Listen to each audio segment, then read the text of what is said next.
Can you talk a little bit about the job Jeff has done in here? It's been a tough season for coaches, but he seems to have you guys buying into what he wants you to do for the most part.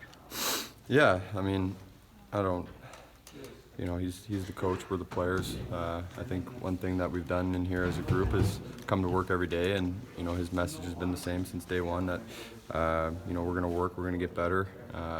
We're going to work on playing as a team, playing defensively as five men on the ice, and we've done that every day. We've come to work and practiced hard. We've been prepared.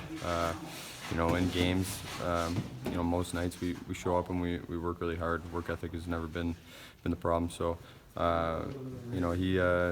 he's done a good job preparing us. I think anyone in this locker room would be crazy not to tell you that we have to do a better job, and that's the players. Unfortunately, in this league, the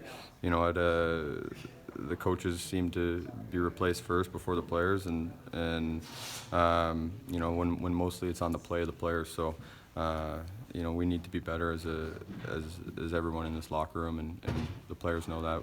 The coaches are trying to, help us be better players and evolve our game and be better as a team. What goes through your mind when you see a firing like yesterday with Jork, along with a team that's very much in playoff contention? Yeah, it's I don't know. I mean, it's just part of the business, but they're a great team. Gerard's a great coach. I spent some time with him at the World Cup, and he he's a good guy, good coach. Players, the thing that stands out for me is to listen to their interviews, and they're saying the same thing that I'm saying, and they needed to be better, and the players in that room sounded sad that he was gone and he lost his job because of their play. So that's really what it comes down to, and I'm just kind of echoing what they said, and it sounds like he was well respected, well liked by the guys in the room. How has your relationship with Jeff evolved? I mean, since you came in here, I mean, he's been the only coach you've known. Yeah, I mean, he's the head coach. I'm a player, so what he tells me, I try and go out and do it on the ice, and that's about it. We've grown together in this league, and I have a lot of respect for him. He's a great guy, great dad, great coach. So I think well respected in the room, and he's my coach. I'm his player, so that's about as far as it goes. Jeff, when you see all the coaches who've been fired this season, and yesterday somebody with a team very much in playoff contention, what kind of goes through your mind? To be honest with you, for the most part, I just think about our situation here. I don't really think a whole bunch about it. Most of the guys that have been fired are people that I know.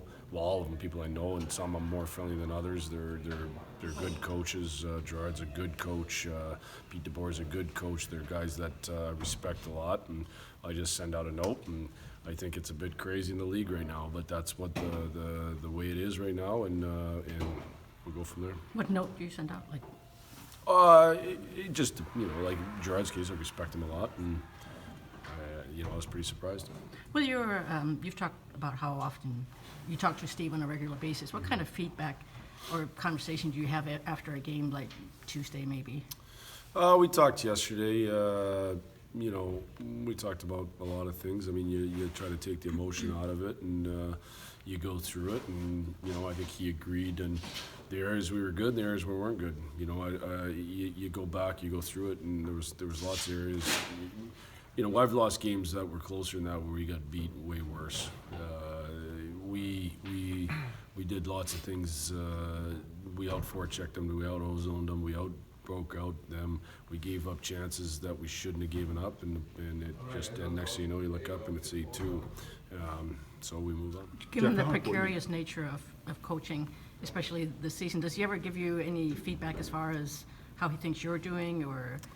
Not. I mean, we've talked at different times, and I wouldn't say we talk lots about that. I don't bring it up, and he doesn't bring it up. I don't think it really has any real big place. I don't need to be told I'm doing good, or if he wants to tell me we're not doing a good job, I think it'll be more specific into what area. It won't be you got to do a better job. If there's something that's bothering him, he's certainly not afraid to say, either our team's got to be better at this, or I don't like the way we do this, and that's normal feedback, and I think that's totally fine. Other than that, I certainly don't bring up anything else. I ask his advice on how he thinks we're doing. I want his opinions on how we're playing. I want his opinions on players. I want to make sure that he's involved in that process. He's got lots of experience as a player, as a manager, seen lots of stuff. So we have long conversations at times, short conversations at times. Every day's a little different. Yeah, I started with me, learning not paying any attention. Then I had to tell my wife that it doesn't help me if you know everything. And then my kids aren't on a whole bunch of social media, but a little bit more now. They would hear more of it. I think my son Teddy is one kid at school that likes to say that we did a bad job when he walks into school after tough games, but that's good for Teddy. He gets to learn how to be mentally tough at a young age. How old is he? 13.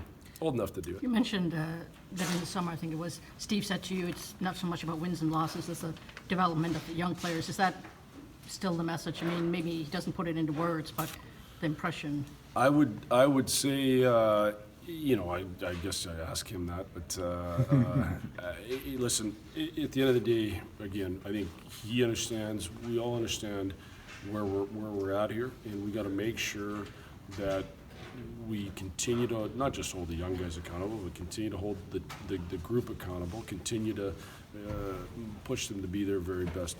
There's nothing that I take more satisfaction in coaching than helping guys reach their very best. And there's lots of pitfalls when you have a bad season. And I had conversations with a couple of players that are really good players for us right now, to not be fooled that what they're doing is good enough.